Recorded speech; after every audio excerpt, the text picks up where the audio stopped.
Because we all know for sure, everyone in this room, you, I, everyone, we are going to die.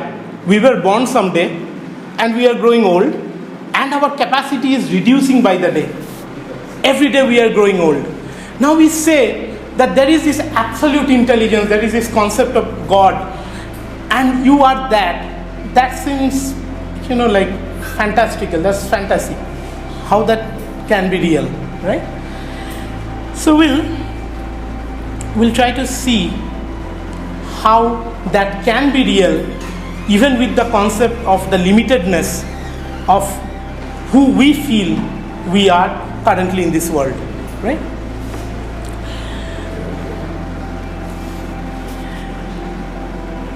So one of the great proponents of Advaita Vedanta is Acharya Shankar, or we nowadays call him the Adi Shankar, Shankaracharya or Adi Shankar. And he had this very famous, people say he have defined the whole of Upanishad in just a half a phrase. Brahma Shatta Jagat Mithya. Brahma is real, everything else is unreal. Jiva Brahmaiva na para. So he says, Brahma is the only reality, everything else is unreal. And there is, we too are that same Brahma. Our soul, we are that Brahma. Now, here is a question of what is the reality? Now, obviously, if I ask a question commonly, and whenever I ask a question to everyone is, who are you? The first answer I get is, I'm so and so, this is my name. At best I get a profession. But we think a bit details. What our scientists have found out, that anything we see, anything we perceive is actually a mental image constructed somewhere in the brain. We don't know where, but the neurons light up, and we know, it's a mental image that is being constructed, and we perceive it in a certain way. And that is what creates our objective reality. Everything we see outside the world, outside the body, inside the body, is what we perceive with our senses. And there is no other alternate means. Whatever goes in, we interpret in a certain way. Now, here was a traditional argument forwarded by science for a long time, was that evolution ensures that whatever we perceive is the reality. Because survival of the fittest. If it was not reality, then we would have perished. Right? Recently, this particular theory was challenged in a spectacular way. And I'm getting into details of that. But the summary of that story is, Darwin's theory is survival of the fittest. So, the algorithm looks for the fitness, not for the accuracy. And they simulated this, using game theory. They did a computer simulation of it. In all the scenarios, inevitably, the reality lost to fitness. So in other words, Darwinism ensured that the reality was the casualty. What we see cannot be what is the reality. There is a very interesting example.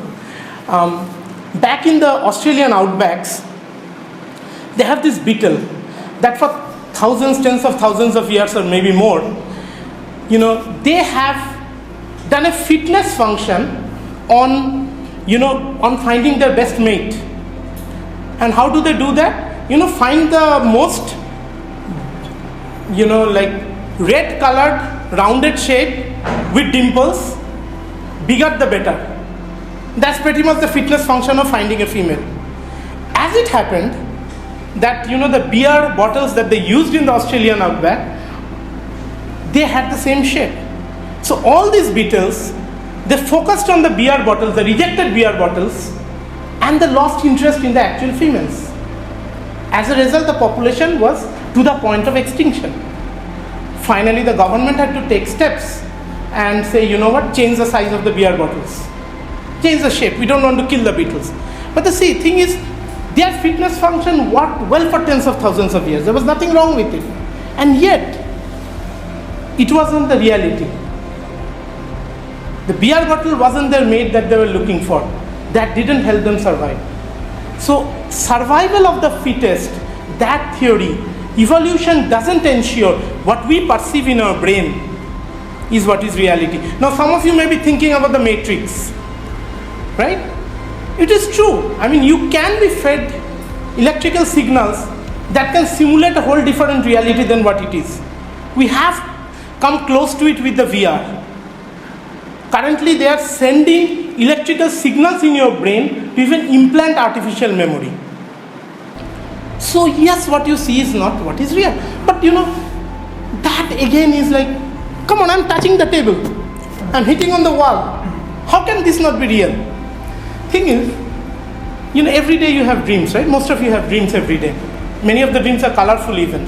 And we do all these things. We meet with people. And sometimes we have the same people that we have in real world. Sometimes we are in a different world with new people we don't know. And yet, there is a constant. You remain in the dream and you remain in this world. In the dream world, everything seems real.